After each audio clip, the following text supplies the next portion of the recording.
आला हजरत ने 1000 किताबें लिखी हैं। कितनी?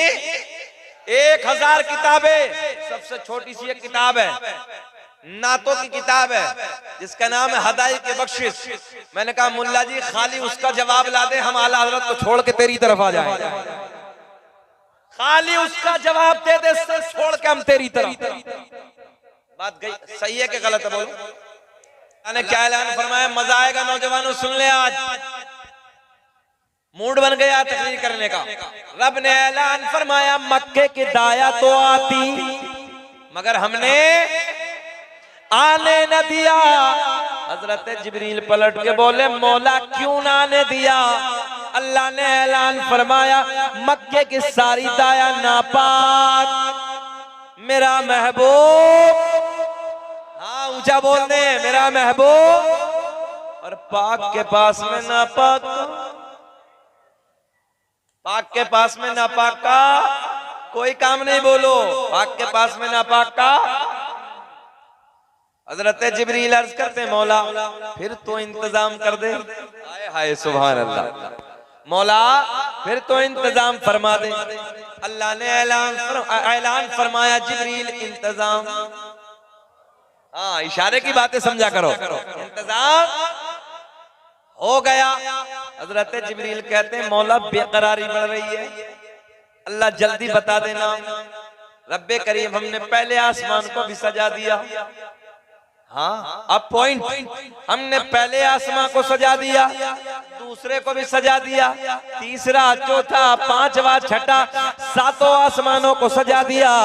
जन्नत के सारे दरवाजे खोल दिए। जहन्नम में,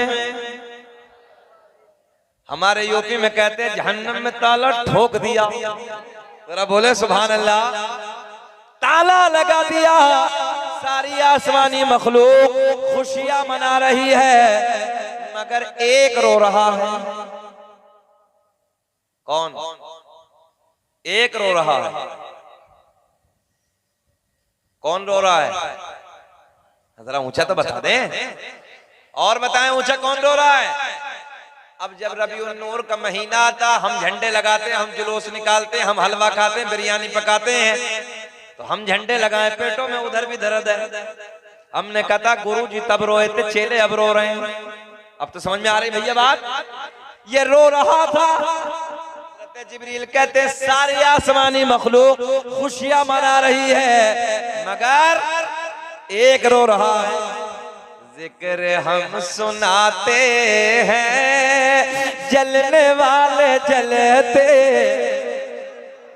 के जिक्र हम सुनाते हैं, जलने वाले जलते हैं। मुस्तफा गुलामों की अरे किस्मतें बदलते हैं।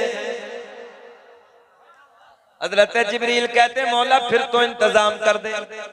अल्लाह ने ऐलान फरमाया जिब्रील इंतजाम हो गया। मौला किसका हो गया? रब ने ऐलान फरमाया जिसके हाथ भी पाक, जिनकी आंखें भी पाक, तवज्जो है, जिनकी जबान भी पाक, जिनका पूरा बदन पाक। एक जुमले का इजाफा और कर लेते हैं, यहीं तक नहीं बल्कि जिनका अकीदा भी पाक, डुप्लीकेट नहीं है, टना टन, टना टन। ये सुन्नियों मशहूर है, टीटीएस सुन्नी, तवज्जो है, टना टन, एक नंबर। हज़रत जिब्रील कहते हैं मौला कौन सी दाया का इंतजाम किया? अल्लाह ने ऐलान फरमाया आज से पहले वो किसी की दाया भी ना बनी। आज से पहले किसी की दाया ना बनी। मौला कौन सी दाया? पॉइंट पे आने लगा हूं। अल्लाह ने ऐलान फरमाया जिब्रील सुनो, पहली दाई हजरत हव्वा सलामुल्लाह अलैहा, दाया का नाम सुने। दूसरी दाया का नाम हजरत मरियम, तीसरी दाया का नाम हजरत हाजरा, चौथी में इख्तलाफ मगर वो भी सुन लो। चौथी दाया का नाम हजरत आसिया। हजरत जिब्रील रब की बारगाह में पलट के अर्ज करते हैं मौला इनमें तो दुनिया में एक भी नहीं है। अल्लाह सबका इंतकाल हो गया, सब तो कब्रों में सो रही हैं, अपनी अपनी कब्रों में आराम फरमा रही हैं। अल्लाह ने ऐलान फरमाया, जिब्रील अगर इंतकाल हो गया तो क्या हुआ? आज तो मेरा महबूब दुनिया में आने वाला है, आज तो मेरा महबूब दुनिया में जलवागर होने वाला है। अल्लाह ने ऐलान फरमाया, अगर इंतकाल हो गया तो क्या हुआ? जाओ कब्रों पे जाओ, जाओ मज़ारों पे जाओ, बोल दो, जाओ कब्रों पे जाओ, मज़ारों पे जाओ, कब्रों पे जाके आवाज लगाना, तेरा काम कब्र से उठाना, मेरा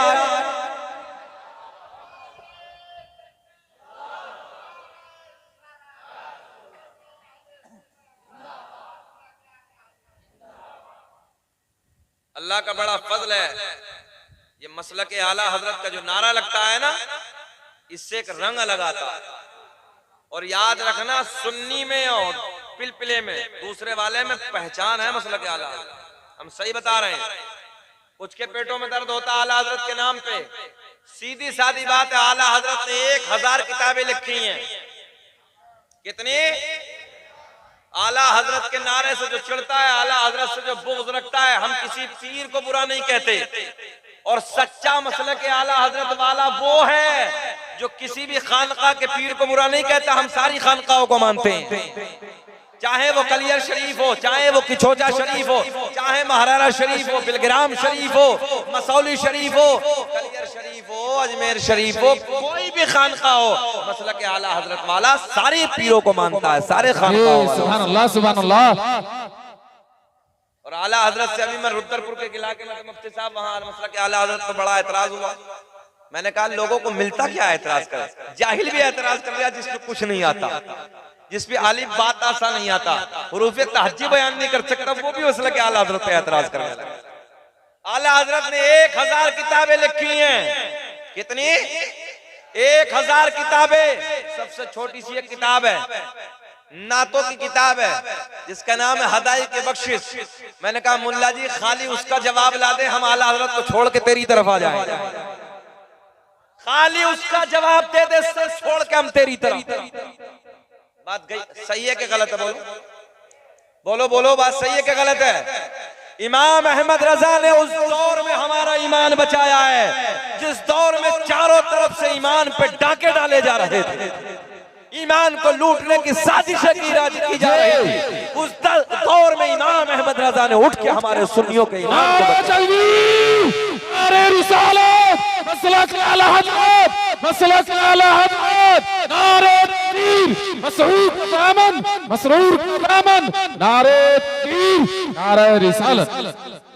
कोई लिखने वाला लिखता था नबी को ऐसा इल्म है जैसा पागलों को, जानवरों को, शैतान को है। उस दौर में कोई कहता था नबी को इतना भी इल्म नहीं जैसा बच्चों को होता है, नबी को तो दीवार के पीछे की भी खबर नहीं है। कोई कहता है नबी हमारे जैसे हैं, कोई कुछ भोगता था, कोई कुछ भोगता था।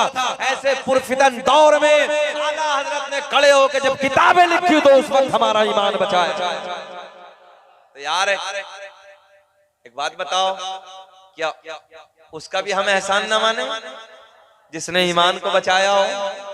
सुनियो, कोई तुम्हारे 10 रुपए उठा के तुम्हें दे देना बचा के, तो तुम उसका जिंदगी भर एहसान मानते हो। यार बड़ा सच्चा है। तो मेरा आला हजरत कितना सच्चा है ना? सच्चाई का आईना दिखा के ईमान बचा के तुम्हें दे डाके डाले जा रहे थे। और एक किताब का नाम है अद-दौलतुल मक्किया। अच्छा, आला हजरत हमने थोड़ी कहा, इंडिया वालों ने। बोला मैं बैठे, आला हजरत जो कहा है, आला हजरत का जो लक़ब दिया है, वो इंडिया के मुफ्तियों ने नहीं दिया, इंडिया के आलिमों ने नहीं दिया,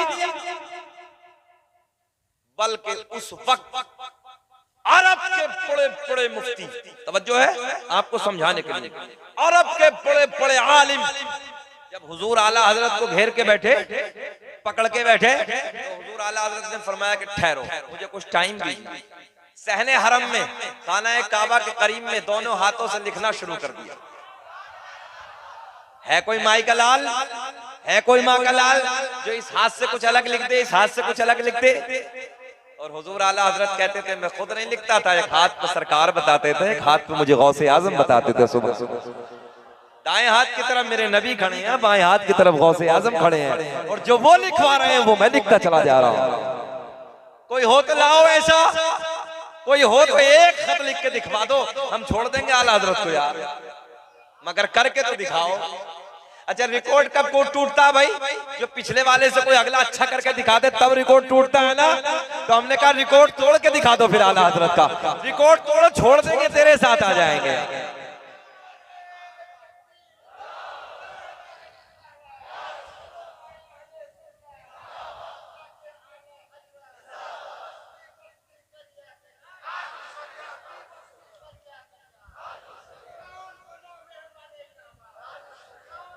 ताजुशरिया ताजुशरिया। अच्छा आला हजरत की तो बड़ी बात ब्रिक लगाते हैं अभी, वो सहने हरम की, मगर आपका बेटा, आपका पोता, आपका नवासा, जिसे दुनिया ताजुशरिया के नाम से जानती है, वो जात बड़े बड़े मुफ्तियों ने, अरब के मुफ्तियों ने सर झुका दिया। और जाने दीजिए अरब हुकूमत ने स्पेशल अपना वीजा देके खाना काबा को गुस्ल देने के लिए बुलाया था। एक बात बताओ नबी नगर वालों, कुछ तो देखा होगा, कुछ तो देखा होगा जो आला हजरत के बेटे को इतने लंबे जमाने के बाद खाना काबा के गुस्ल के लिए स्पेशल वीजा पे अरब हुकूमत ने बुलाया। लाओ कोई खड़ा हो जरा, किसी को बुलाएं तो हम जाने को रिकॉर्ड तोड़े। रिकॉर्ड तोड़ो तब ना। तो इमाम अहमद रजा ने उस वक्त किताब लिखी, बोले ठहर जाओ जवाब दूंगा। जब उनके पीछे नमाज नहीं पढ़ी, बोले तुम्हारा अकीदा अलग है, मेरा अकीदा अलग है। तुम्हारा अकीदा के नबी मर गए, मिट्टी में मिल गए। तुम्हारा अकीदा है कि नबी को दीवार के पीछे की खबर नहीं। तुम्हारा अकीदा ये कि नबी इल्म गैब नहीं जानते। तुम्हारा अकीदा ये है कि जैसे शैतान को इल्म है ऐसा नबी को इल्म है। मेरा अकीदा ये नहीं है, मेरा अकीदा ये नहीं है, ये तुम्हारा है। इसलिए मैंने तुम्हारे पीछे नमाज नहीं पढ़ी। और आज भी हमारा कोई सुन्नियों का आलिम कोई भी उधर जाता है अपनी नमाज पढ़ता है, हमारी नमाज इनके पीछे होती ही नहीं। तवज्जो है, नमाज किसके पीछे होती है? जिसका ईमान ठीक होता है, और जिसका ईमान ठीक ना हो तो नमाज कहां से? वो इमामत के लायक नहीं है। तो इमाम अहमद रजा ने कहा ठहरो मैं जवाब देता हूँ, मुझे टाइम दीजिए। सहने हरम में खाना काबा के करीब में बैठ के दोनों हाथों से लिखना शुरू कर दिया। 6 घंटे में किताब लिखी अरबी जबान में, जिसका नाम है अद-दौलतुल मक्किया। अरब की जबान में, जो अरब वाले बोलते हैं पैदा होने के बाद, उनकी जबान में। और ऐसी ऐसी दलीलें दी। और एक जुमला और इजाफा कर लेते हैं, आला हजरत ने 6 घंटे में अपने हाथ से लिखी, कंप्यूटर 12 घंटे में निकाल के तैयार कर रहा है। कंप्यूटर कितने घंटे में? 12 घंटे में तैयार। इमाम अहमद रजा ने 6 घंटे में तैयार। इस जात का नाम है आला हजरत। तो जब अरब के मुफ्तियों ने उस किताब को पढ़ा, मुताला किया, तो मुताला करने के बाद बोले ये कोई हजरत नहीं है, ये कोई हजरत नहीं है, ये तो अपने वक्त का आला हजरत है। तो हमने कहा फतवा हम पे न लगाओ कि तुम्हारा आला हजरत है। हमने कहा अरब के मुफ्तियों से पूछो कहा क्यों था। तो पता चला कुछ तो देखा होगा, तभी तो इमाम अहमद रजा को आला हजरत कहा। आला हजरत की जात का हम पे बड़ा एहसान है, सुन्नियों पे बड़ा एहसान है। लोगों फतवाए रज़विया एक किताब है, एक कितनी है? एक किताब इतनी मोटी मोटी 32 जिल्दों में। कितने जिल्दों में? 32 जिल्दों में। और सुनो मेरा चैलेंज है, आज भी जाओ देवबंदियों का सबसे बड़ा मदरसा दारुल उलूम देवबंद सहारनपुर में यूपी में जाके देख लो, उसमें भी इमाम अहमद रजा फाजिले बरेलवी की फतवाए रज़विया रखी है। चैलेंज के साथ कारी सुहेल साहब, उसमें भी फतवाए रज़विया रखी है, उसी में से चोरी कर करके फतवे देते हैं। हमने कहा तुम्हें भी फतवों की जरूरत है तो इमाम अहमद रजा की नकल करनी पड़ेगी जी। मैं बड़े जिम्मेदारी के साथ कह रहा हूँ, कोई इधर की उधर की बात नहीं कहने लगा। जाओ तुम और जाकर उनकी लाइब्रेरी में देखो, आज भी फतवा रज़विया रखी है। फतवे देने के लिए उन्हें भी मेरे इमाम अहमद रजा की किताब की जरूरत पड़ती।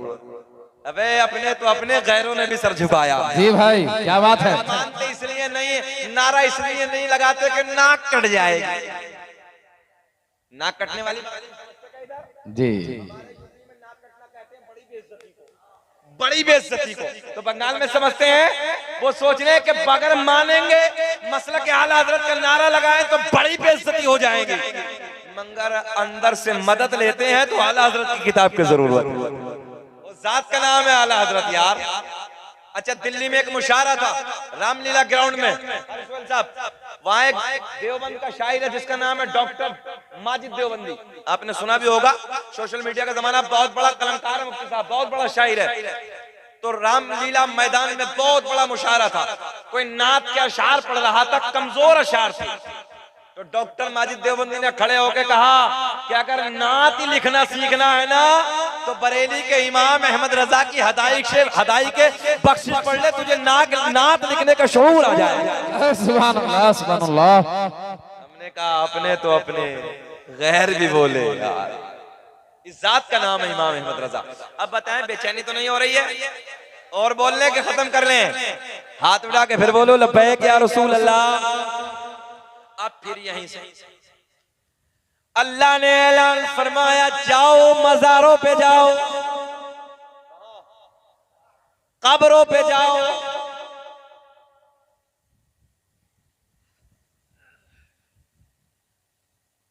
क्या है रखो यार, हमारी तकरीर सुनो। दीवाने की नजरों को जहां देख रहा है, दीवाना खुदा जाने कहां देख रहा है। देखो ना कितना मजा आने लगा। अच्छा, अल्लाह कहां भेज रहा है? नहीं, अभी पहुंचे ही नहीं आप। अल्लाह कहां भेज रहा है? मज़ारों। कहां? कब्रों पे। किताब उठाओ, बड़ी बड़ी जिम्मेदार, हाँ किताबों के अंदर मौजूद है। उसी रात में हजरत जिब्रील चारों की कब्र पे जाते हैं। अच्छा सुनियो, हम जाएं अजमेर शरीफ, कलिया शरीफ या और किसी खानका पे हम चले जाएं तो लोग हमें कहते हैं कब्र पुजवा। हमने कहा नादान, हम कब्रों को पूजते नहीं है बल्कि कब्रों को इशारे में समझा कर, हम कब्रों को पूजते नहीं है, कब्रों को चूमते हैं। ये तुम्हारी तकदीर में होगा पूजना, हमारी तकदीर में चूमना है। अब सुने, आगे चलते हैं। अल्लाह भेज रहा है। कौन भेज रहा है? अल्लाह भेज रहा है। तमाम फरिश्तों का सरदार जा रहा है। फतवा हम पे क्यों? फतवा हम पे क्यों? उधर जा रहे हैं। इंशाल्लाह कभी जिंदगी ने वफा की तो बात इससे आगे होगी। यहां से आगे, यहां ब्रेक लगा देते हैं बात पे। हजरत जिब्रील आगे गए। ये एक पैदाइश का मौजू है रबीउल अव्वल शरीफ का, मगर मेरा मकसद क्या है? बुजुर्गों की शान बयान करें। हम मज़ारों से प्यार करते हैं, हम मज़ारों से अकीदत रखते हैं, और अल्लाह का एहसान है कि मज़ारों से हम लेते हैं। हमें मज़ारों से फैज मिलता है। अल्लाह वालों के दरबार में जाकर जो अल्लाह से दुआएं मांगी जाती हैं, बुजुर्गों के तवस्सुल वो अल्लाह की बारगाह में कबूल होती। और हमारे बुजुर्गों की जिंदगी कैसी है वो सुने।